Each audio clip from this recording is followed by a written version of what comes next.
Hey everybody, my name is Vannoy, and I'm a member of Al-Anon. Hi y'all. I certainly want to thank the committee for inviting me, and Judy, God bless her heart. I listened to her whine a lot. She started whining about all the speakers changing and switching, and some canceled, and she was out scrambling, and she didn't know what to do with this and that and the other. And I guess this was Thursday afternoon. And I said, well, you're lucky that I'm okay. I've just been sick for several days, but I'm fine. And about an hour later, y'all know what the Green Apple Quick Steps? I know you do. Y'all know what Green Apple Quick Steps is? It's when you don't know whether to sit on the pot or puke in the pot, you know. And I had that hit me. And I called Judy and I said, I am really sick and there's no way I can get on that plane in the morning and I am really, really sorry. And I could just hear this. And I told her to call me and I'd see if I could get myself together. There's about 30 of us went up to Lake Arrowhead up in the mountains in California last weekend, and we come down that hill and people just started falling off right and left. There was 6 of us that I know of as of Tuesday that had this stuff, so somebody was a carrier, and I really want to know who it was, I'll tell you. I sat in there about 2 a.m., I guess it'd be Friday morning, and I had the trash can in front of me, and I was sitting on the commode, and I was, this thought came to me. I hear alcoholics talking about doing this all the time.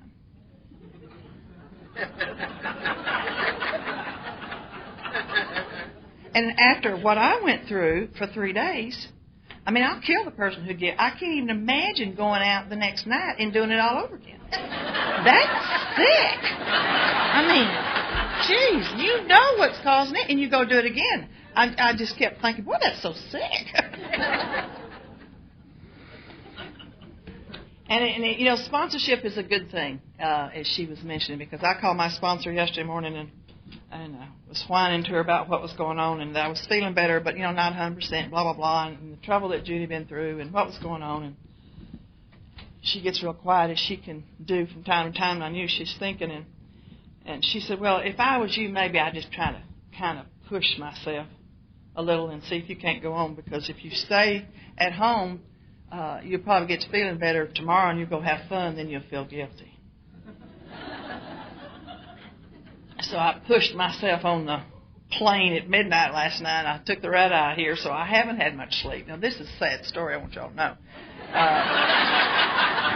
I hadn't slept in 3 or 4 days because of the Green Apple Quick Steps, and no sleep last night, and I think I'm really pitiful. I did a great job staying awake for everybody today. Y'all were so interesting that I really wanted to see how sick y'all were and how it was going to turn out.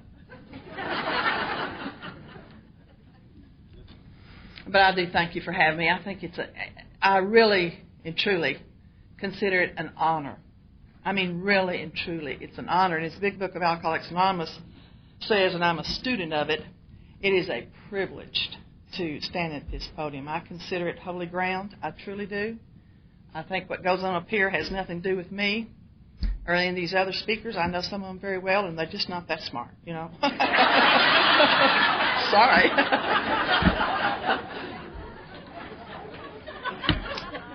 And something happens up here that just is really incredible. So as myself personally, I really want to thank you for inviting me. And as an Al-Anon, I really want to thank you, Alcoholics Anonymous, for sharing your podium with us. It's mighty important to me. If you have trouble remembering my name, my husband said if you'll take the V away and remember Vannoy. And I remind those who think that's so cute that he's dead now.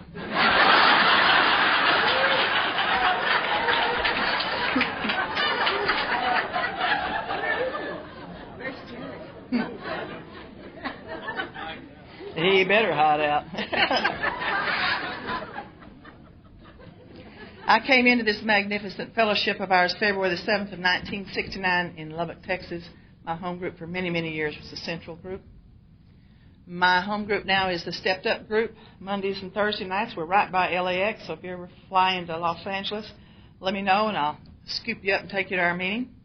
My committed open AA meeting is on Wednesday nights at Pacific Group, and I'm at those 3 nights all the time. You can catch me there. And another old Texas saying, Polly will know this, maybe one or two of you. You know, I feel right now just like as important as tits on a boar hog. I mean, would any of y'all like to trade places with me after you've heard all these magnificent speakers all day? I mean, what am I going to say? I mean, it's all been said. I feel very lame up against most of them. I mean, and Jennifer, God. If you didn't hear that Alateen speaker, if you can ever get a tape from those losers over there.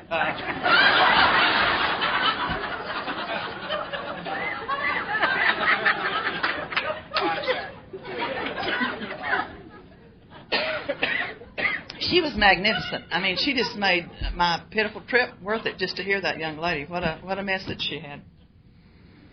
And I know all these speakers, and they outdid themselves. I'm part Indian. My dad is from Oklahoma, Choctaw Indians, and he was uneducated. A wonderful, quiet man. He just held his head down and just walked. He just walked life. He married my mother, who came from the Southern Baptist. My grandmother was a Methodist dropout, so she was her whole family just turned their back on my grandmother because she quit going to Methodist and went to them. And plus, she had a habit of marrying alcoholics. And I did not know this until just a few years ago. I finally put it together. You know, it's like, duh. She was married 3 times, and they were all alcoholics. And if you know, I mean, way back then, they did not get divorces. I mean, it just wasn't done. So my mother came from a divorced family, and she was full of shame and never held her head up either. And they met and married and had 3 brothers and myself, and they were just good, hard-working Texas people. You know, they're just good people. And when I was a little girl, my oldest brother broke his neck. We were in Oklahoma on vacation and left him paralyzed, and it broke my father. And I remember when I was a kid, the Lubbock Avalanche Journal had on the front of it, bottom of the page, a picture of my brother in his hospital bed, and it says, my dad was standing at the foot of the bed, and it said, Father swallows pride and asks for help. And so we were getting donations from people all over Lubbock County. We didn't have insurance. I don't even know if there's insurance back there. I guess it was, but I sound like I'm really old, don't I? And we were getting all this money from just good people. And then I put my head down because it was like, we're different and we're charity people and we have to take from other people, and we were all everybody in my family was uneducated, and it was just, you were just different, and I was full of shame and low self-worth, as they say.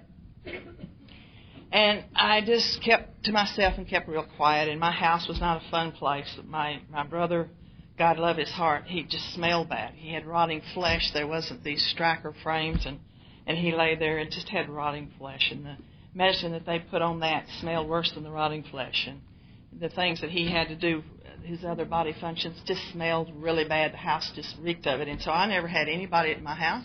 I stayed out in the streets all the time. Never came home unless it was absolutely necessary. And I started running around with the older crowd, probably 10, 11, 12, something like that. And they had magazines and stuff, and they'd show me things that was really, life was really exciting out there. And there was a Life magazine, and it had a picture of dances and stuff, and I was just enthralled with it. I just wanted to go where that was. It just looked magical to me. And then when I got up a little older, one of the older girls, I think she was 17 or 18, took me to my first honky-tonk. It was a cotton club. met a guy, Jim, Mary's husband, has been to the Cotton Club in Lubbock, Texas, and one of the first people I saw out there was Elvis Presley, and my friend's name was Sandra. And I don't know why I'm telling you this. It doesn't have anything to do with anything, but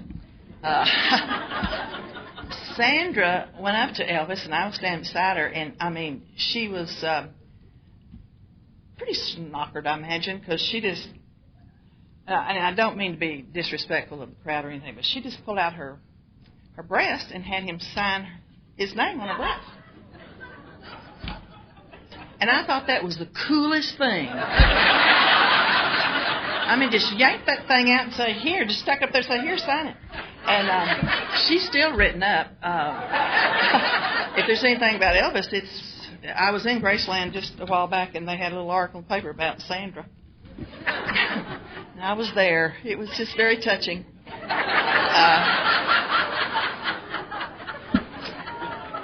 One of the things that I learned out of those honky-tonks, I'm a fast learner, and I watch and see what happens, and I don't make a move till I know what you're supposed to be doing.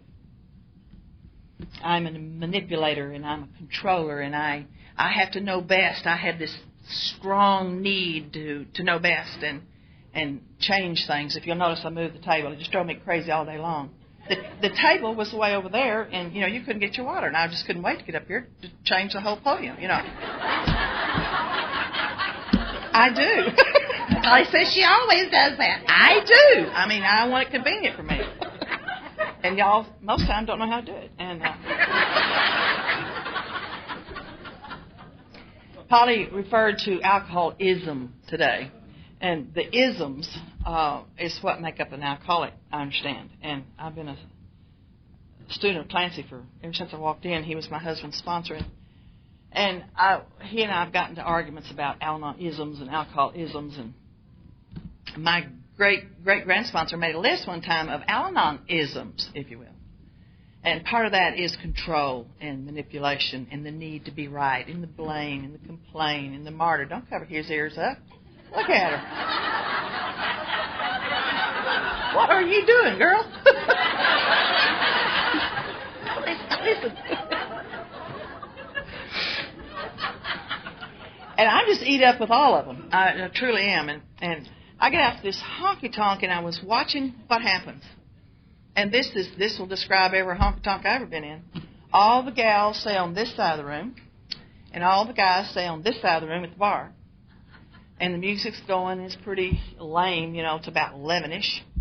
And at 11-ish, the guys over here are getting pretty happy and kind of loose, and they'll start swaggering. I love alcoholic swaggers. I mean, they just can swagger, dance, babe. It's like Jim Williams used to say that if you lined up 10 pretty girls against the wall, that he would pick the sickest one every time. And I told Jim one time, you haven't figured out yet, son. The sickest of that 10 takes one step forward. You never picked them at all. We just let you think that you picked them. Because I'm studying the bar. And, I love bars. I love AA meetings. My AA meeting, committed AA meeting, there's 1,200 people there every Wednesday night. Many of you have been there. And they'll say, are there any alcoholics in the room? And every time they do that, I'm just, it's just like, I mean, I love alcoholics. I just love them. I mean, there's just something about them.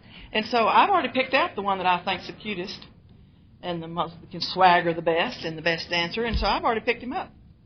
So about 11-ish, as he comes over with his little swagger, I'm moving a little bit forward, giving that look.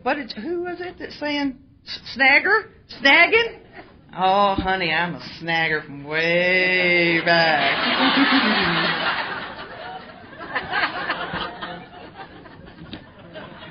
And then you dance a little while, and then you got to be really quick at closing time. I mean, that last dance. God, that last dance. In Texas, they play, and especially ones I went to. I wound up in a place called the Bloody Bucket. And it's, Jim was there, and he said, I remember going to this one place that they they pad you down before you come in. I said, yeah, that's the bloody bucket. And they would play Sleepwalk. And it's a musical. It's a guitar musical, steel guitar.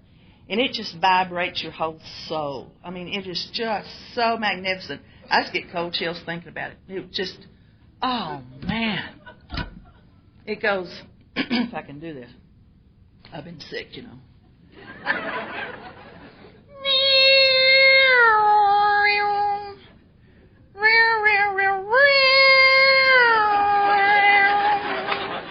Doesn't that just get to you? I mean,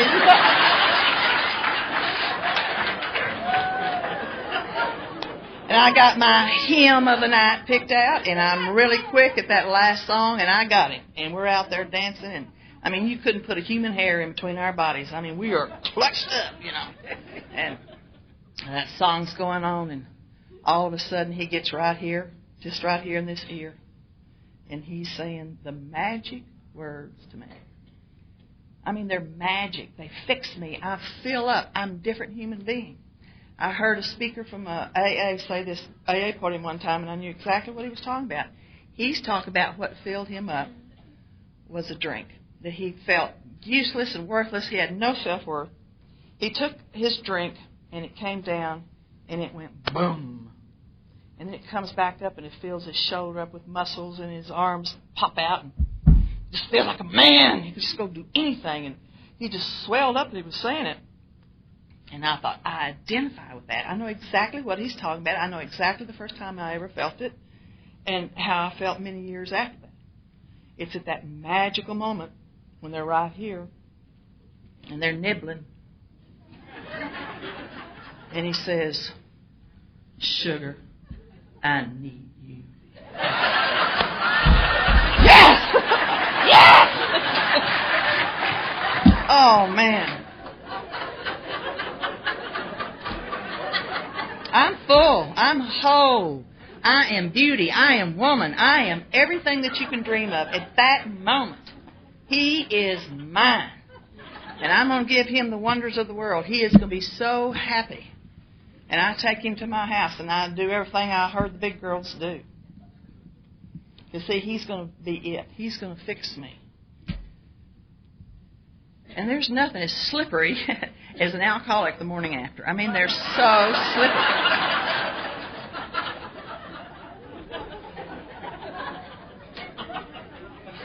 And I know I'm already, I am on my way skidding down to hell. Because I sat in that same church that Polly did, and that same preacher banging on that table, screaming, these veins popping, his red stains, sin, sin, sin. And I knew I was doomed. But, it just didn't seem that darn bad.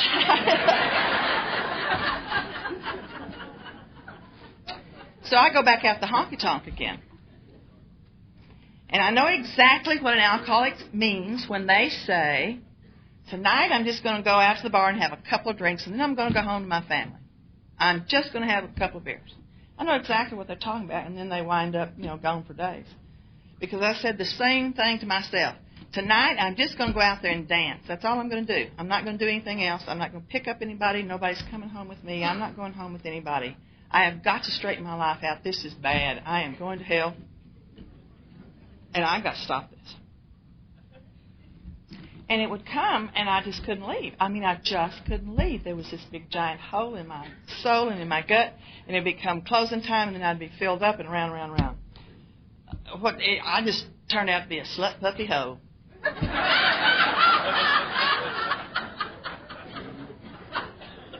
I tore my dignity little strip at a time and, just gave it away. I used to think I was such a victim until I got here and heard that there are no victims, they're volunteers. And I did it to myself. There's a line in the big book that just popped in there not too long ago. I don't know when they stuck it in there, but it said that we are our own self-imposed crisis. And I thought, that's right. Everything I ever did was self-imposed. There is no blame. There is just no blame. I was as goofy and as sick as you can possibly make them. And my sponsor said, you can't blame any alcoholic. You were a squirrel always looking for a tree to climb up. You just were. And I've had 3 major alcoholics and a bunch of minor ones in between. And they just do something for me. I mean, I can't imagine. I dated this one time, this guy, he was normal. And I'm telling you, it was the most boring couple of dates I've ever had in my life. I mean, they came on time,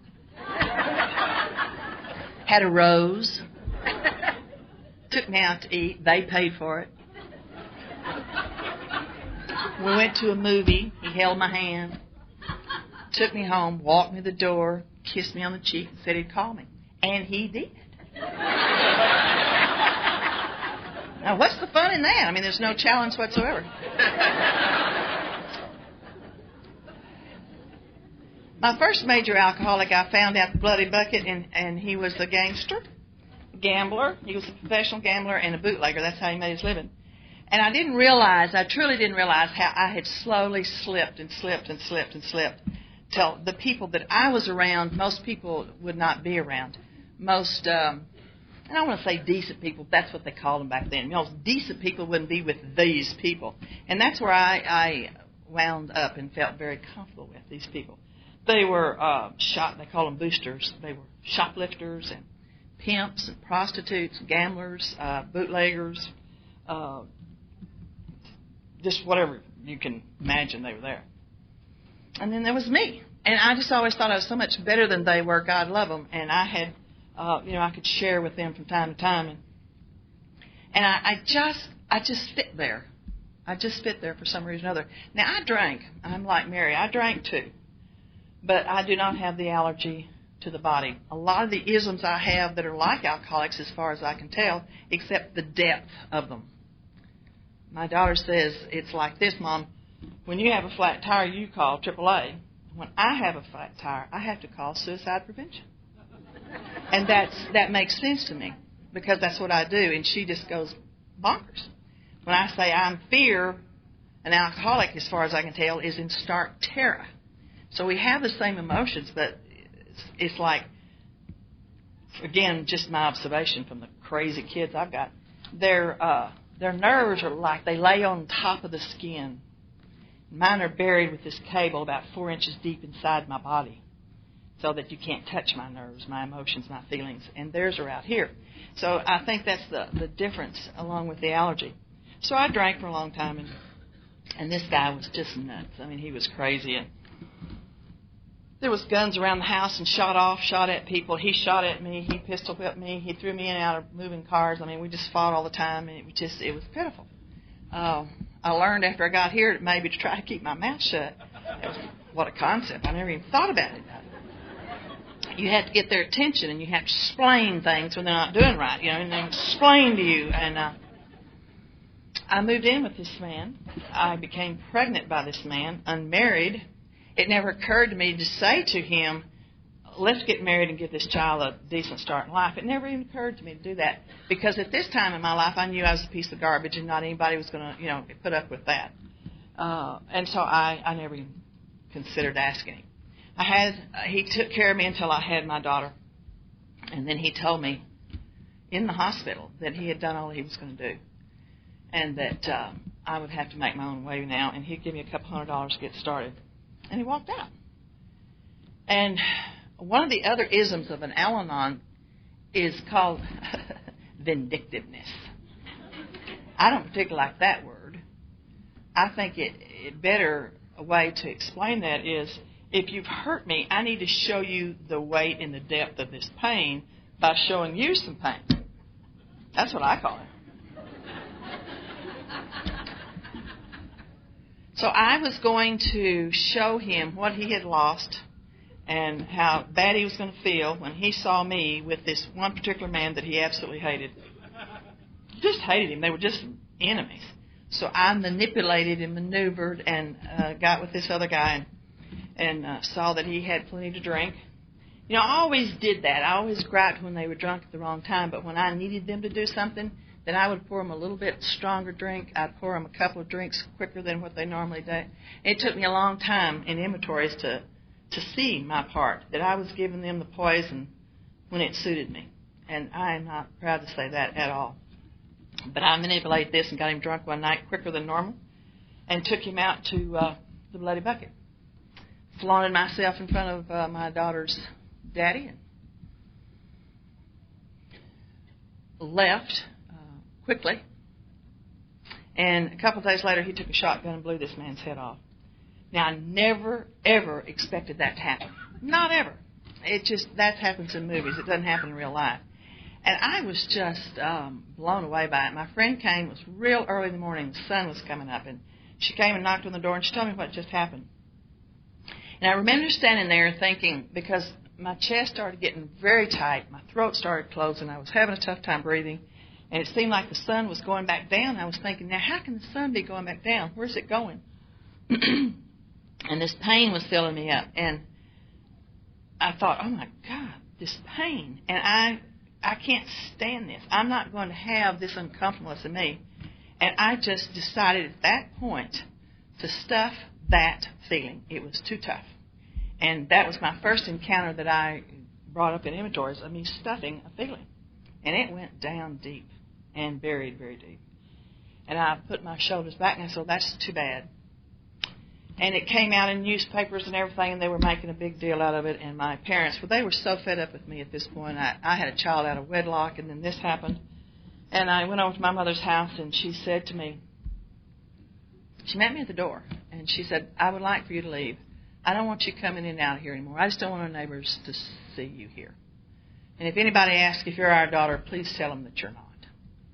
She was a big member of the Rebecca Lodge, and she had been voted this high mucky-muck at state.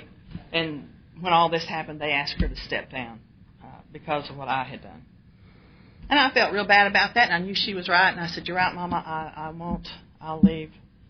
And my dad used to come get my daughter and take her back over there. But my mother, she never laid eyes on me for quite some time, a couple of years. Well, I decided that what was going on with me was just awful, and I had to change. I just absolutely had to change my lifestyle. Now, I knew my grandmother believed in God. I did not. I'd seen an article in a magazine that said, God is dead. One of the girls, just a side note here, one of the girls, my grand sponsorees, 4 or 5 months ago, slipped this magazine under my chair at the meeting. She said, give me a little note. She said, you talked about this the first time I ever heard an Al-Anon speaker, and I wanted you to have this magazine. So she got on the internet and dug out this magazine. It was back in the 40s. It was incredible. I was so thrilled to read it. And I just figured that, and the Bible said they lived a long time back then, so maybe there was somebody and he lived a long time and was really good, and that's kind of the way I thought it really may have gone down. So I had nothing to turn to. So I knew I had to change my lifestyle. So what I did was go to the rodeo grounds.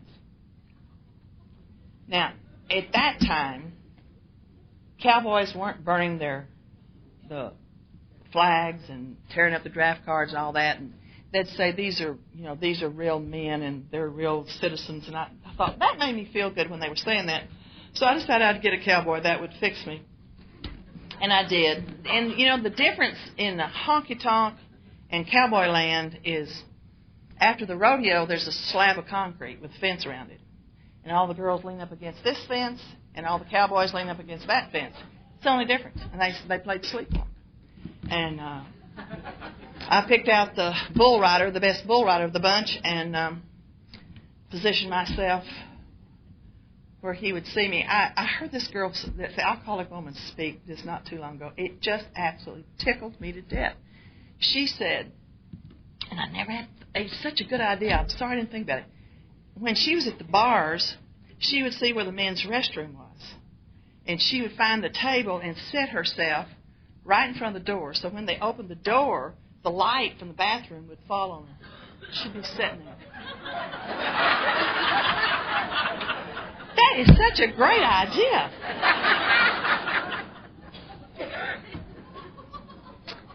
So we went round and round and did the deal, and one night he was drinking, and we was out that honky-tonk, and he was poking me in the chest, and I picked up a quart beer bottle. It was empty, and broke it upside of his head, just busted up. I'd done that several times. I don't know why I did things like that. He made me mad. I just busted in the head with a chair or something.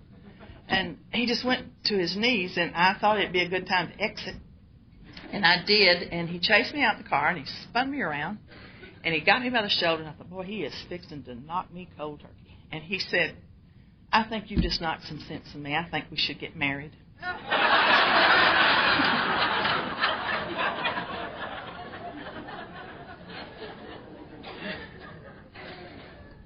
Well, he had a quart bottle of salted, a gallon jug that he mixed salted on. I filled it up that night, and it stayed full till we was married. 2-3 days later, as soon as I could get him married, and he didn't draw a sober breath, I was afraid he'd change his mind. And then, do you understand, I was married? Now, this was something that was not a dream that I even entertained at all, because good girls get married, and I was not a good girl. And I was married. Now, this is going to be it. Life's going to be done. This is it. And I did all the things that a wife's supposed to do. I cooked him, breakfast and made him little sandwiches and put little love notes in the sandwich. And so that when he took a bite of it, the boys would say, "Oh, you got such a good wife." And I had him supper ready, his bath drawn. And I mean, I was an excellent wife. And we had an excellent marriage for 6 days. And and then he was off and running, and he didn't come home for a couple of days, and then it started. It was all back. It was all back. I had, loser up here, loser, and I took my position at the window and watching. You were talking about loneliness, Don. Loneliness I think it's all over alcoholism, whether it be the alcoholic or whether it be the family. It's just a nasty time. And I'd be standing at that window 2 or 3 o'clock in the morning listening, because his pickup had a certain ding-dang. I could hear it 5 miles down the road. And I'd watch for that pickup and listen for that pickup. And just, my life was waiting on the pickup most of the time. I'd look up down the street and everybody else's lights were off. The cars were in the driveway. The pickup was out front. And standing there thinking, what in the world is wrong with me? Why am I unlovable? What is it? I don't understand. Everybody else can seem to do it, and I just can't. I don't know what the deal is. And he'd come in, and, of course, I'd run, jump in bed, and cling to the side of the bed like I was asleep. Learn how to breathe just like you're sleeping. And he'd say, "You sleep?" I wouldn't say anything. "Are you mad?" No, just hurt. And then we'd go. Then we'd go at it. And it was the same thing all the time. We'd either fight a little bit or fight large, or you'd start breaking windows, throwing furniture, screaming, yelling, throwing me out the door, throwing him out the door. And my children, God love them. I think Jennifer touched me so much because she was thrown out of the house. My kids were thrown out of the house, and Daddy screamed and yelled and broke things of theirs and broke things of mine. And it's a nasty disease. I love alcoholics, but I absolutely detest alcoholism. I hate it. And that's why I have to stay here and work as hard as I do to separate the two, because I love the alcoholic and I hate the disease. And I did that just as long as I could possibly do it. And the beatings were going, if he didn't start a fight, I did. And I was beat up all the time. And the children had to watch that. And it was very, very sick, as you can well imagine. One Thursday, I woke up and I had 2 black eyes and a busted lip. And he was going to come in the next day. He was working out of town. He was going to come in the next day, and I knew I just couldn't do it. I could not do it one more time. Those kids were in the back room, and I was just thinking about those kids. They both got different daddies, and by this time my daughter's father, he was in prison for that murder. My son had this drunk for a daddy that beat us all up, and they were back there hiding, and they weren't particularly hiding from the alcoholic either. They had to hide a lot from me, because I would go absolutely crazy, and you can't grab the disease. You can't grab the alcoholic when he's out the honky-tonk, but you can grab those kids. And you can scream at those kids. And my kids suffered a lot under my hand, I'll tell you. And I just knew I couldn't do it anymore. And so I picked up the Yellow Pages. And the reason I did that in the fall of 68, I think it was October, November, Ann Landers had a letter in there from a woman who was asking what to do about a drunk husband. And I could have written that letter. And she told her, she said to call Alcoholics Anonymous. And so that's what I did. And this man gave me another number. I called it and went over to this woman's house. And she and her husband sat and talked to me for a long, long time. And then they made arrangements and picked me up and took me to my first meeting. My very first impression of Alcoholics Anonymous and Al-Anon, he opened the door to the clubhouse. And he opened it and stepped back and looked at me. And I was looking at him because I really didn't know what he was doing. I wondered why he didn't go on in. And he was being a gentleman. Now, I had not encountered a gentleman in my whole life. Nobody had ever opened a door for me, so I wasn't quite sure, other than seeing it in movies, what was going on. And then he finally said, please, and just kind of bowed. And it dawned on me, he's opened this door for me. And I walked in the door, and it was a long coffee room. And at the end of the coffee room was a cigarette machine. Y'all remember those old machines where you put the money in and pull the thing and it would fall out? And each little company had their advertising on there. There's all different kind of lights and colors, and it was really a pretty glow. And the guys were leaning against that machine. That glow was coming up in their face, and they were laughing. And I can still see it and hear it right this moment. They were laughing a real, real belly laugh, and it was real. And I just stopped because I hadn't heard that in so long. You know, laughter leaves the alcoholic home. I love what Albert used to say. He was an Alateen sponsor, and one of the Alateens got in the car one night, and Albert says, well, son, how's it going? He said, well, the house sounds okay. He said, sounds? What do you mean? He started talking about the sounds of alcoholism. If it's quiet, it's an okay time. But if it's noisy, then it's not a good old time. And how his dad's voice, and I thought, yeah, that's right. The sounds of alcoholism is a strange sound. I went into that Al-Anon meeting, and I can't tell you what they said. I have no idea what they said. I get so tickled that people who say from time to time, I just talked to a girl the other day, and so I said, oh, crap, you don't remember what it was like when you was new. She'd say, well, if that was going on when I was a newcomer, I would have just left. No, you wouldn't. You don't even remember what was going on when you was a newcomer. Quit saying that. You know, I mean, nobody knows what's going on when they first get here. But if I was new, I'd leave. I just remember how I felt when I left there. That's what caught me. And whatever I felt, I knew I wanted some more of it.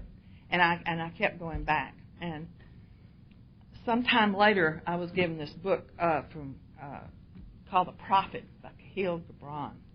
And there's a line there that says, say not that God is in your heart, but that you are in the heart of God. And I thought, that's it. That describes what happened to me. I stepped into that room, and there's a spirit that's in every meeting that I've ever been to. Sometimes I'm too tired to really experience it, but it's always there. Ramona, one of the old-time Al-Anon speakers from Oklahoma, she said all the time, if you'll just be still in a meeting sometime and just be still, you will feel the Spirit. She was an Indian too, and she talked about God's Spirit, the Creator's Spirit going from one heart to the other, and how it just pulled everybody together. And I believe that's true. And like I said, the only time I don't feel it is when I'm tired or blaming somebody. And I knew I wanted to come back, and I did. I would go in there real quick and leave real quick. And what time did we start? I have no idea. Does anybody know? Thank you. Okay. And now I forgot where I was. What? Oh, yeah, the Spirit. And somebody's listening. Thank you. I figure most of you are asleep. I'm just having a good time up here all by myself. You know? And I would listen to what they were saying, and I figured out pretty soon that they were getting too intimate for me. I figured out that they talked about God, and I didn't want any part of God. And then I heard, just take what you like and leave the rest. And so I would slip in just the minute the meeting started. I mean, they just said, let's start. And I'd slip in that back door and sit the back seat. And as soon as amen, I was out of there. Mainly because everybody looked like y'all did tonight. Clear eyes. That eyes of recovery, and the laughter and the joy was there. And I just knew that I didn't fit there, but I wanted to be back there and just observe you. If I could just sit back there and observe you, that would be enough for me. So I would just slip in and out. And they were watching me. They knew I was new. And I never could figure out how they knew I was new for quite some time. And it was 2 doors to that room, and one got at one door and one got at the other door before they started the Lord's Prayer, so they could catch me because I'd been there long enough now that they need to set the hook. And the door that I chose that night, my soon-to-be sponsor was standing there, and she caught me, and she was telling me a few little things about herself that she said she was surprised that she was telling them as they were coming out of her mouth because it was stuff that she didn't share. And now I know why she did that. It was a divine appointment. I believe in divine appointments here. I believe God's timing is perfect. It's never a minute or a second too quick or too late. Because if she hadn't said those things, I never would have approached her. Because she looked so sweet. I'm pretty sure she never had said shit in her whole life, you know. And she said some things to me that I knew it would be safe to talk to her. And the next day she showed up at where I worked. I worked in a drugstore, and she come out there, and she slipped a $10 bill in my hand. Now, that was a lot of money back then. A lot of money. And I hadn't told anybody anything about my finances. There was no money, and there was no food at home. And the alcoholic had been gone for a while, and I didn't know where he was. And I tapped out my boss just as much as I could. You know how people start looking at you after a while when you borrow money and you come in with black eyes and you've got all this makeup on, and they say, why do you stay there? And I always said, well, I'm leaving as soon as those kids, I'm gone. As soon as the car is paid, I'm out of here. As soon as I get some money saved up. As soon as. Now, I didn't have any more idea than they did why I stayed. I had no idea. So I didn't want to ask my boss, and I was really worried about actually having supper that night for my children and gas to get back and forth to work. There was just nobody to ask anymore. My friends were gone. I had 2 friends left, and they were really shaky. No family left. I mean, I was literally by myself with this disease. And when she handed me that $10 bill, I mean, I was just shocked. And I said, oh, I'll pay you back. Blah, blah. She said, no, you don't. The way we do it here is that you pass that on, and God will bless you, and He will multiply it. And that was 32 years ago. And I've been passing that $10 because, I mean, I just worried about it. And there was pretty soon that I had some money, and there was a gal who needed some money, and I just gave her some $10. I said, pass it on, don't give it back to me. And I wanted out of my... And she moved to Phoenix shortly after, and then she sent me a card and sent me that $10 back.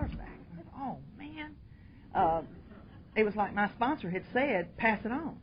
So this guy was going to rehab, so I gave him $10 for it while he was in rehab. And 3 or 4 months later, he gave me that $10 back. It's like, what am I? It was like, ooh, you know, I just felt so guilty every time it come my way. It started multiplying. The first time it multiplied, it was $40. I'd given away 4 times, and all of a sudden $40 passed my hand. And I knew when I got that $40 from an unexpected source that it was that $10 being multiplied. So I give it away, and the last time that it came back to me, it was in the form of $33,000. And it was an accumulation of several months that it happened, but I knew when everything came in that that's what it was. I went to those meetings, and this cowboy, I finally told him where I was going, and because he was out of town most of the time when I was doing this, and I finally told him where I was going and why, and he didn't know what I was talking about, literally. And then shortly thereafter, he started noticing some changes in me, and they told me that he would. And he started getting a little nasty about me going, and pretty soon he was trying to stop me from going, and pretty soon we were in fights over it. And I mean, again, this terrible violence that happens in alcoholism. He would scream and yell and threaten me and try to keep me from going to meetings. And after I'd been there for a year, he came and he got sober for 6 months.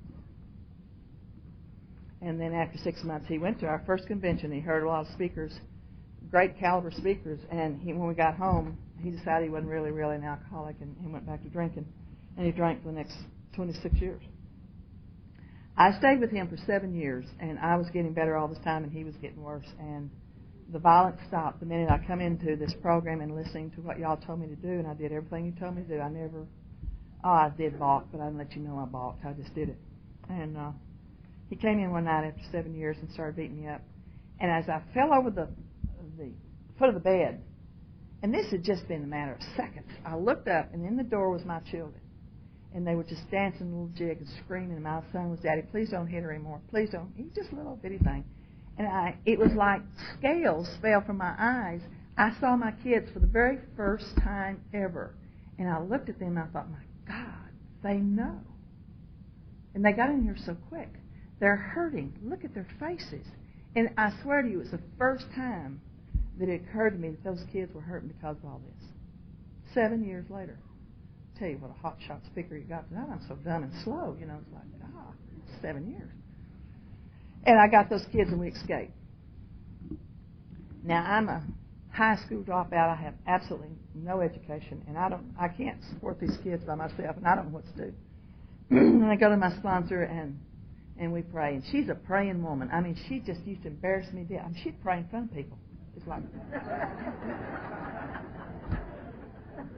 Now, I was always so embarrassed for her. But a drop of a hat, she'd pray. And so we just hit our knees and prayed about what I was supposed to do. And absolutely, the next thing I knew, it just unfolded right before my eyes. I became a nurse. Now, I never dreamed about it being a nurse. I never wanted to be a nurse. I didn't care about it being a nurse. I'd get car sick, and I kept thinking bedpans. Oh, man. And next thing I knew, I was enrolled in nursing school. And it was absolutely awesome. I mean, I was the top of my class. And I always thought I was so dumb. I always thought I was stupid, dumb, couldn't learn. And I graduated and top of my class. We had a big graduation ceremony, and they'd asked me to give the class response. And I got up and was thanking this huge crowd. Most of them was my people. You know, this whole front section was all the AAs and Al-Anon in my little group, and my sponsor had moved down to Austin, and she flew in to surprise me to be at the graduation. And right in the middle of all them was my mama and my daddy. And they were looking up at me, and my daddy was crying, and my next-door neighbor was next to him. And I'll never forget this. I looked down, and I was thanking the families for staying with us and helping us, and my daddy turned around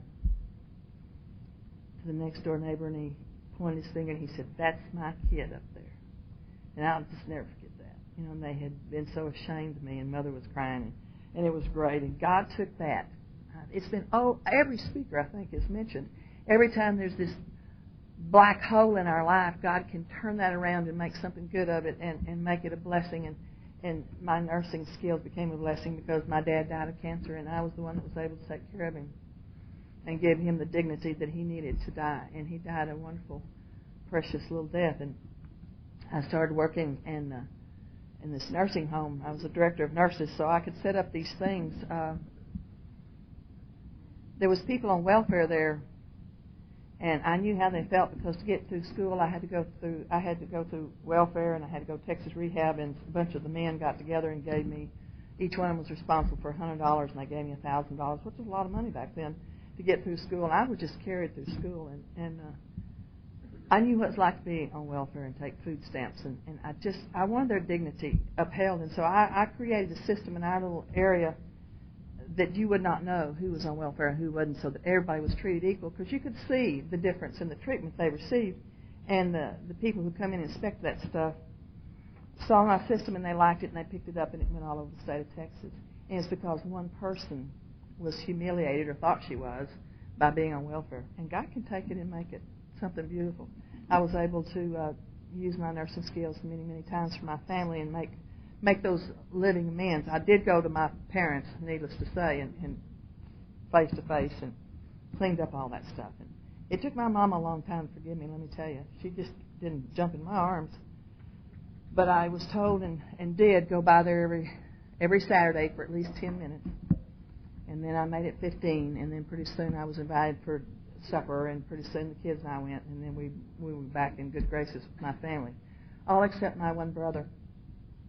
I had a brother named Jimmy who, he didn't speak to me for 26 years. He did not speak to me once, and he would totally ignore me. He'd be in the room where I was at. He'd walk right past me. He wouldn't look at me. My children weren't welcome in his home. When my dad died, my mother went off to Austin. My other two brothers went to Austin. We were not invited, and it was left. Me and my children were left there. My dad died in November, just a few weeks before Christmas. Mother said, "I'm sorry, I just can't stay here." And I said, "I understand that." And it was just me and my two kids, and man, I mean, it was a miserable time. And I was invited to so many AA families' homes that Christmas. I remember I had so many invitations I couldn't fulfill them, but I just stayed at home. And Christmas Eve about 10, I mean, bang, bang, bang, and went to the door, and here was my drunk ex-husband by this time. And the kids were just so excited to see him, and we all were. And he was so drunk, and he came in, and I was pleased to see him. Very pleased. My kids were excited, and it was just a peace that came over me that we could share this, because I thought, my God, he hadn't had anybody in years, and I hadn't even thought about him at all, being alone at Christmas. And so he came in and we shared Christmas, and it was pretty neat. And I started working in this business, and I was just fulfilled and had a lot of self-worth, and I was doing really great. And my daughter started quacking. They say that only an alcoholic can call themselves an alcoholic. But I heard a man from a podium say, if looks like a duck, quacks like a duck, and waddles like a duck, chances are it's a duck. And if you're looking at an alcoholic who's waddling and quacking, probably an alcoholic. And I looked at my daughter, and she's quacking a lot. So we started having those visits, and pulling her out of cars and making her stay at home and grounding her. You know, grounding is such a fun thing, isn't it? You're grounded. And she could go through walls. I've never seen anything like it in my life. I could stand at her door with a pistol, and she'd still get out of that room. I never have figured out how she did that. And we fought a lot, and it just wound up I hated her and she hated me. The phone rang, and I just didn't want to answer it, and it was difficult. And she ran away from home when she was in high school, and I was glad she was gone. It was just so heavy on me, I just couldn't take it. I mean, I just fought it, and I fought it, and I fought it, and I tried to make something out of it, and it was just too tough. It was tougher than I was. And then, if you flip it over, at that time at night when you're all by yourself, and I'm thinking, I feel the guilt of the world. You know, if I hadn't stayed with him, if I'd left here, if I'd have done this, if I hadn't done that, blah, blah, blah. I was the Alateen sponsor for a few years, and they were going around the room one night talking, and this one kid held his hand up, and he said, I just hate my mama. He said, the only thing that was wrong with my dad is he's drunk, and she made him leave. He just drank. He was just drunk, that's all, and she made him leave. And I thought, oh, my God, that's what I did.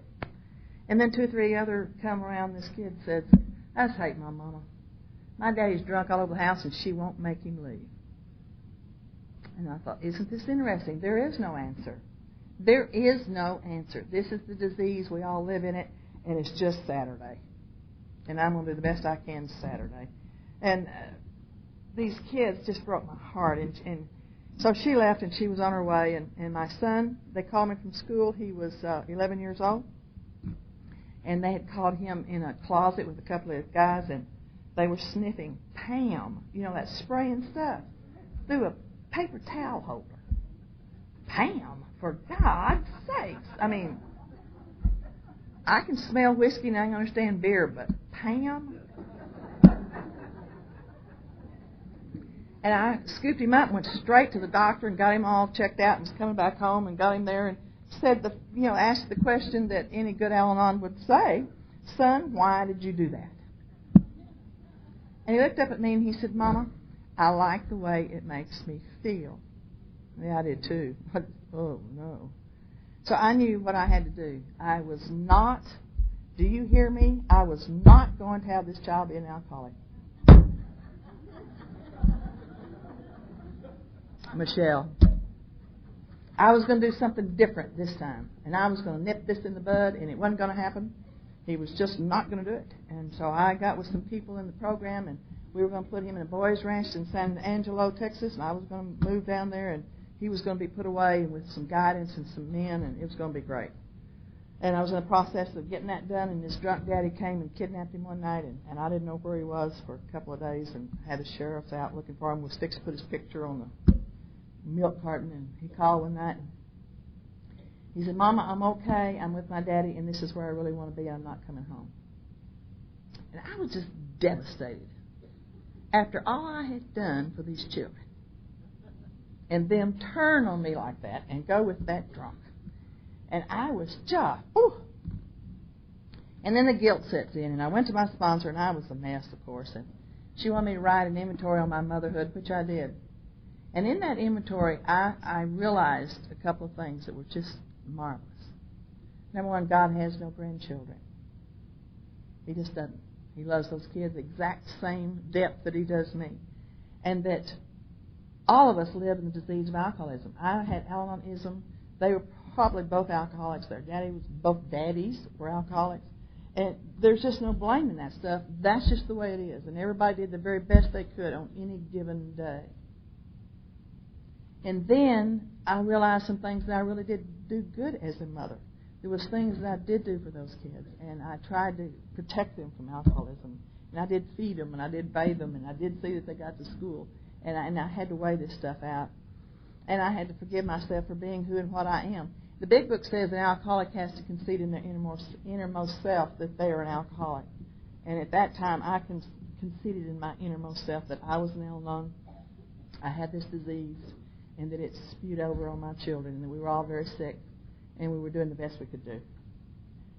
She said for me to go into prayer and meditation and put these kids in God's hand. She said, think of some place that you really feel good that y'all were at. And we had started going to church by this time. And one Sunday we went down, there was a kneeling rail, and you knelt, and the elders of the church came and prayed for you, whatever your request was. And this Sunday I was in the middle, and both kids were on the side of me, and we were holding hands, and we were praying for the daddy's sobriety. And I remembered that day how warm and good I felt, and how the kids, they smiled when we got through. So in my prayer meditation, I took them down to that rail and put their hands together, and I stepped off and left them in God's hand. And what that did to me, what my sponsor said it would do, it would take the worry away about my children. Not necessarily the concern, because I'd always be concerned about my children, but it would take the worry away. And it did. I felt much at peace with that they had their path, and I could not get on their path. They have a path, I have a path. And if I have to get down on mine and get on their path, one of us is going to get knocked off. And so just let them go on their path and me stay on mine. And I can do that only one day at a time. And I'm a spring jumper, so I can jump over there anytime. I was alone, and these two kids were doing what they were doing, and I conceded that my son was going to live with his dad. That's where he wanted to be. My daughter was off doing her deal, and I was kind of enjoying it, to tell you the truth. And spending money on myself and going to conventions and having a good time with my AA family. And I met this man from California. His name was Jim Shaw, and he was the cutest thing I've ever seen. His big old blue eyes, gray hair, he was so distinguished looking, and he had lots of diamonds. That really got my attention, and we started having a long-distance relationship, and we decided that I would move out to California and get a place, and we'd see if we could put a marriage together. So I quit my job, put all my stuff that I was going to keep in a U-Haul trailer, and gave the rest of it away, and went off to speak at a convention and told them how joyful God was if you just follow the path, see what happens to you, and the rewards I was getting, and I was going off to California, and da-da-da-da-da. And I got home, and he was waiting at the plane for me in Lubbock. He'd flown in from California, and he said he'd got in touch with his feelings. Oh, please. And then he couldn't go through with it. And after much examining and talking about it a long time later, he was just a coward. And if you're single girls, if you got an alcoholic on tow, let me tell you, they are the biggest scaredy cats in this whole wide world. Just don't pay attention to them. Just keep shoving and pushing, and you'll get them. I mean, I don't mean to offend you alcoholics, but y'all are cowards. I'm sorry. So I had some actions right after that I really would not ever tell you if my sponsor didn't tell me to. I would never tell you this. I want you all to think I'm a spiritual giant. I was so angry at God, not at Jim, but at God, because I had been, why did he lay something this beautiful out in front of me and then yank it away? What's the deal? I had done everything y'all said to do. I made the coffee. I set up the chairs. I took commitments. I sponsored people. I was sponsored. I was the GR, for God's sake. And if you go that far, I mean, you've really gone the whole schmoo. And this is what I was getting. And people say the same thing. Well, that's another learning experience. Well, crap, I'm as smart as I want to be.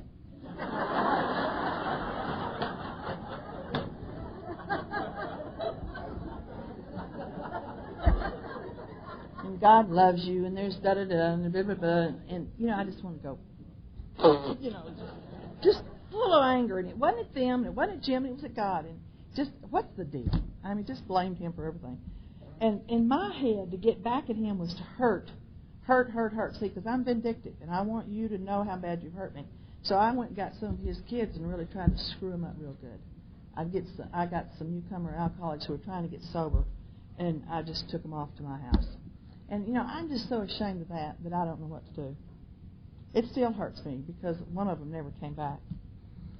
And 13th stepping, this is no place for 13th stepping because people's lives depend on us. And one of them snitched to my sponsor. He was a in and out guy, so he knew my sponsor.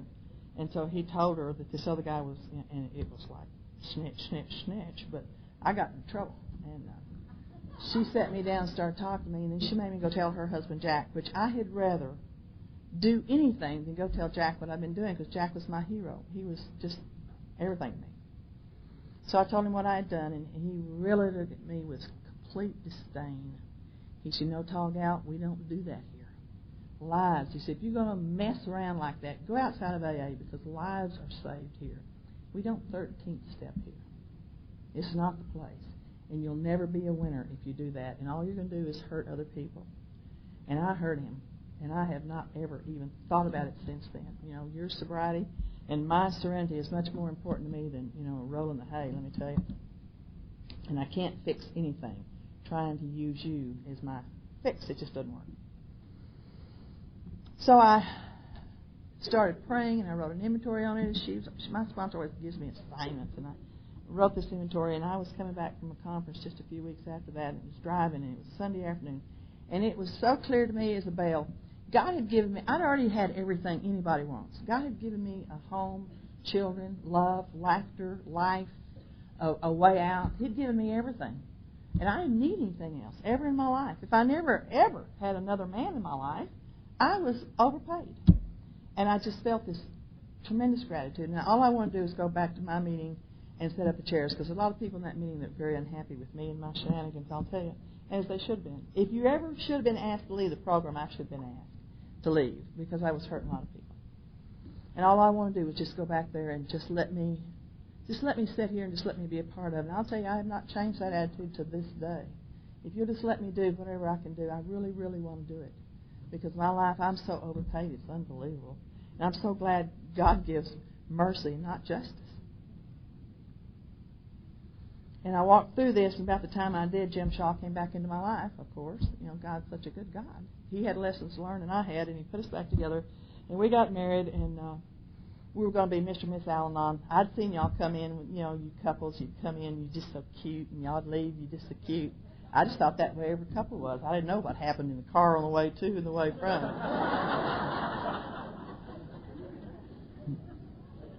And we had to hammer out a good marriage, and we did. We were married and lived in Oklahoma, where he's from, and he had a lot of money. I was rich for about 30 minutes, and I loved it. And the all bus came, and we lost everything. We moved to Dallas for a while, and we went back out to California. Clancy was his sponsor and told him to come back. And so we went back out to California. In the meantime, my daughter had called. She had tried to commit suicide, and she was drunk. And I left her be. I'd had enough of y'all helping me to know that she needed to be left alone. A few short months after that, I went back to Lubbock, my hometown, as I did at that time every year for homecoming, and she came to meet me to spend a little time with me, and she sat in the meeting of Alcoholics Anonymous. And when they asked for newcomers, she raised her hand. And she got 10 years of sobriety. And it was absolutely marvelous. I was so absolutely thrilled. At the same time, a couple of months later, Jim's daughter showed up here. She had been out there on the streets, bad drunk. She had a child out of wedlock, a little cute little boy, and she came back, and we helped raise that boy for a couple of years. And she is in AA, and she's doing extremely well. And my daughter met another young man on AA campus, and they got pregnant, they got married, they had baby, they got divorced. Me and Jim got they. And I loved what Polly said, and I agree 100%. I was a lousy mother, but boy, I'm a great grandma. I'm a great grandma. Jim was a great grandpa. I just loved to watch him with those kids. He went to school, and he would take pumpkins and carve them out at pumpkin time for my granddaughter and the kids. And he would dress up in a Santa Claus suit and go down there at Christmas. And we even got him an Easter costume, and he went down Easter. And he was the cutest. He was short and fat. He was the cutest thing you ever saw. And he loved his grandkids, and he did that for all the grandkids. And it was a sweet time. And Tracy had 10 years of sobriety, and we gave her a great big huge party. And I found out right before that she sent this little girl back to the daddy to live. And he lived still does, in Vermont. And we were in California at this time, and I was just devastated. We were such a part of my granddaughter's life. And then right after that, she tried to commit suicide sober. And she was doing all the things. All the things. But she was in one of those periods, I think Don said it so wonderful today. I just got to listen to your tape 1,000 times. You said so much stuff that my head just swam with it. You were just magnificent. And your heritage touched my heritage that I know nothing about, and I was so impressed. But the seasons, I think she was in one of those seasons and didn't realize it was just a season. And she tried to kill herself. And shortly after that, of course, she drank. She got 2.5 years sober again. She had 90 days the second time. And I got a call from my son, and my cowboy husband had put his hand in a machine and nearly cut it off, or his arm rather, and nearly bled to death. And they had stuck him in a hospital. And he was living in a warehouse on a cot for this man, just watching his warehouse. And the man would give him enough whiskey to keep him alive, and that was his life. And he was going to die. And Jim said, why don't you go back and 12-step your dad, and gave her money for a ticket. She went back and 12-stepped the little cowboy, and it took 26 years later he got sober. He had 4 years of sobriety, and he died last January. And me and my kids went back and buried this man. And it was like I made amends. He had the cutest little funeral you ever saw. I went and got an old antique box because he just didn't go in a chrome box. We put him in a pine box, and I went and got some hay and decorated the hay and got his rope and made some little cute. He was just the cutest little funeral. I was so proud. And all the cowboys come and said, would you do my funeral? That's what I want. And me and my kids, we all wore the little red bandanas. We all dressed in black, and we had his favorite cowboy songs. And it was, me and my children buried their dad, and it was like making amends, the whole family. And it was a really precious time. It truly was. But anyway, she got sober. She was sober 2.5 years. And she called me one night. She had moved over to Phoenix, and she said, are you sitting down? And I said, what? Are you sitting down? An alcoholic calls you at 10 o'clock at night. Are you sitting down, please? This ain't going to be a good conversation. She said, I just ran off to Las Vegas and got married. I said, to who? And she wasn't even dating anybody that I knew. Well, she met this lovely cowboy when we were home for Christmas. They'd talked to each other on the phone and saw each other twice, and they ran off and got married. And, of course, he was still drinking. But he was going to go AA. And I said, oh, well, good. Are y'all going to live there in Phoenix or go to Texas or what? She said, well, we got to hurry up and get back to Texas before his parole officer finds out he's out of state.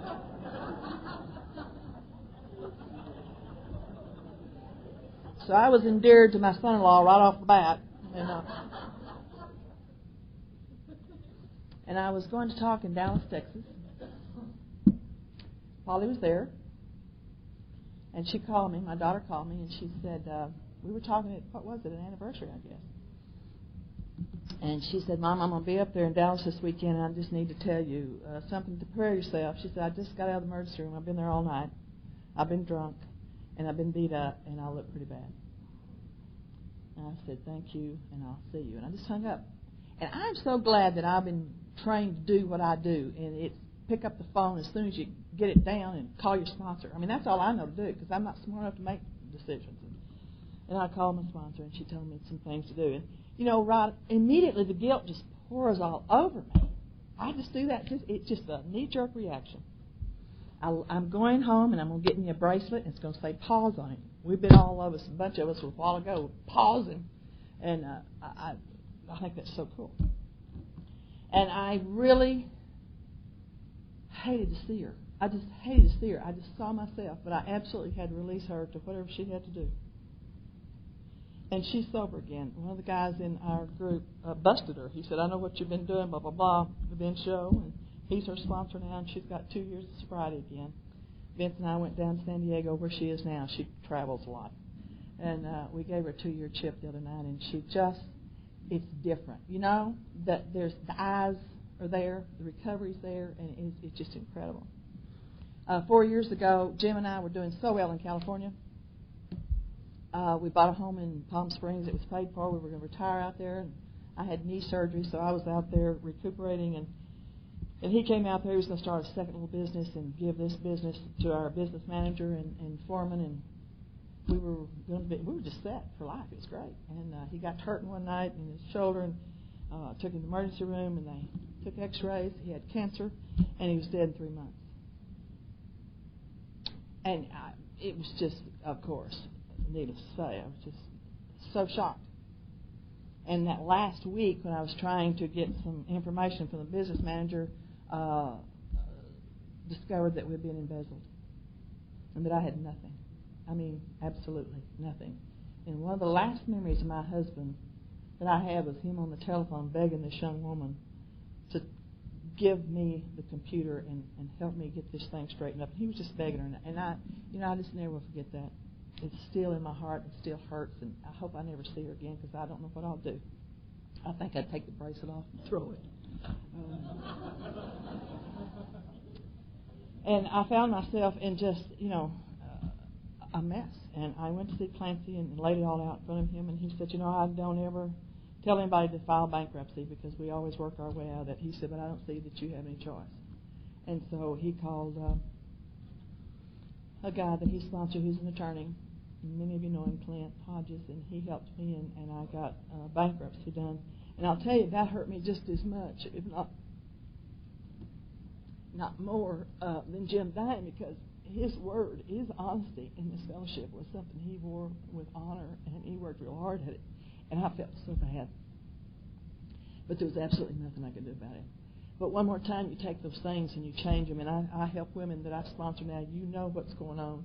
You know everything. He had 3 different insurance policies, and they were all accidental. I guess he thought he was going to live forever. And so I had no insurance. I lost my house. I lost everything. And in that period of time is when I got that $33,000. People from all over sent money. And it's like Polly mentioned this morning, when one of us is wounded, y'all just gathered me up. And you paid for my husband's funeral, and you helped me move. You helped me keep that house for 6 months. And God, you just did everything in the world for me, and my life is yours. Whatever you need, it's yours. I'll never forget the loneliness that I felt, how scared I was. And y'all never left me alone for months. For months. You were with me every moment, carried me, and it was just an incredible time. 3 months later, I got a message that my nephew was drunk out on the oil rig outside of Houston and got crushed to death. And we went down and did that funeral. And then a few months later, my stepdad of 20 years died. And 3 months after that, my mama died. I had 11 deaths 4 deaths in 11 months. And then we closed down my mama's house of 35 years, and it was gone in 3 weeks. It's gone. Sold everything. And I went back to California. I was standing there thinking, my God, what happened? What just happened here? It was awful. I moved into a room and with a girl, and I stayed in that room for a couple of years. And then I was given a gift of an apartment for a year. And I've had that apartment for a year, and that year was just up. And it was like, okay, God, it's me and you. It's been me and you. The year's up, and I don't know. I just didn't make enough. I just got this little part-time job nearly to live, and I didn't know where I was going to go. And another friend owns a house in L.A., and she's in AA, and she's in New York teaching, and she's going to be there for several years. My friend Rita was taking care of the house for her and just paying minimal. The mortgage is like 30 years old, so it's nothing, especially for California. It is nothing. Rita's engaged, so she's going to move out of this house, and Diane and Rita said, do you want this house? It's a house. It's a 2-bedroom house. And it happened to come available just as my apartment I was losing. It just so happened. And I said, well, that's great, but I don't make enough money to do it. And then I thought, well, God's done everything else. I'm just going to step out on faith. So I just took it and started moving in. About that time, it just so happens that my company in Los Angeles shut the doors, and the Chicago company took it over. They have a whole different policy, and that I got more money, more commission, more expenses. It's just the exact amount of money to take care of this house and this home. They just all happen at the same time. Isn't that something? I mean, God takes care of me if I just let it happen, and it's the most incredible thing. He's taken care of me ever since Jim died. I just thought I was going to, be walking, pushing a basket on the seashore out there. Jim taught me how so many wonderful things. I just loved him. My sponsor had me do 2 papers the other day. One of them was broken relationships, and the other was 5 heroes. And Jim was on there as one of my heroes because he was so dedicated and so much in love with life. He just loved alcoholics better than anybody ever saw him. And he just had fun when he was dying. He really did. I mean, they made jokes, and we set out Palm Springs, and they were sneaking him out the back door to play golf because I wouldn't let him go like a little kid. And they were sneaking, going, by the house. And it was just an incredible time. And he said to me and to other people, he said, we live here by these steps. And the 11th step says that we ask the knowledge for His will and the power to carry it out. And he said, I guess His will for me right now is going to heaven, and He's giving me the power to do it. And he said, don't you worry. It's going to be all right.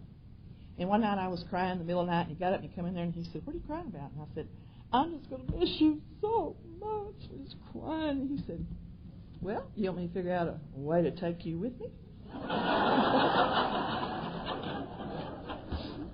I'm not going to miss you that much, Jim. And it was really sweet. It was a really incredible time, and I know he's in heaven and having a good time up there. One of the guys he's with is one of my other heroes, and this is my story that I always close with. It's Bob White.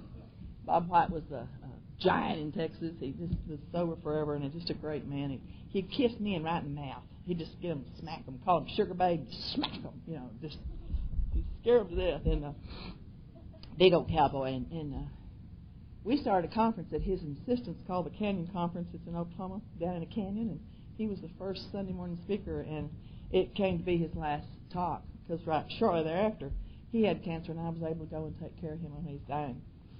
But this morning he said, we close every meeting with the Lord's Prayer, and it starts off with Our Father, and there's a part in there that says the kingdom and the power and the glory forever. So if it's any school kid would know, if there's a father and it's a king, that makes you and I a child of the king. So we are royalty. We are a prince and princess. He said, so claim your heritage and use the power which is in this room. The glory, of course, is God's. And he said, be who you are. And as he was saying that, I thought, I am going to claim that. I am. I always had trouble with my self-worth, and this is it. I know who I am. I am Princess Vannoy, and I'm a child of the King. And that's the heritage that you have given me. You're my family, and thank you so much for my life.